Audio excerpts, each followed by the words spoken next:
আসসালামু আলাইকুম রহমতুল্লাহ। বন্ধুরা, আমরা আমরা সবাই সফল হতে চাই।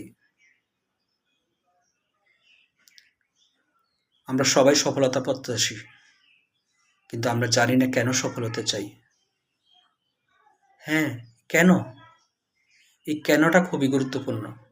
আর জ্ঞানীরা শুরু করেন এই কেন দিয়ে। গড়পড়তা জীবনের কুচক্র থেকে বেরিয়ে যারা সামগ্রিক সাফল্য অর্জন করেন, তাদেরকে তাড়িত করে এই কেন।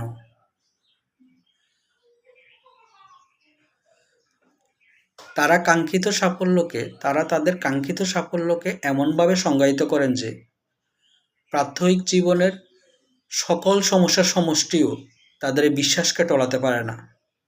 তারা রোজ ঘুম থেকে ওঠেন, দৈনিক জীবনের সব সমস্যার মোকাবেলা করেও তারা এগিয়ে যান সাফল্যের দিকে।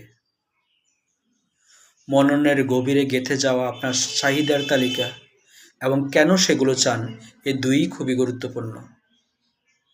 সকল কেন এর ব্যাপারে স্ফটিক স্বচ্ছ ধারণা এবং বিশ্বাসই পারে উদ্দেশ্য পূরণে আপনাকে অপ্রতিরোধ্য করতে।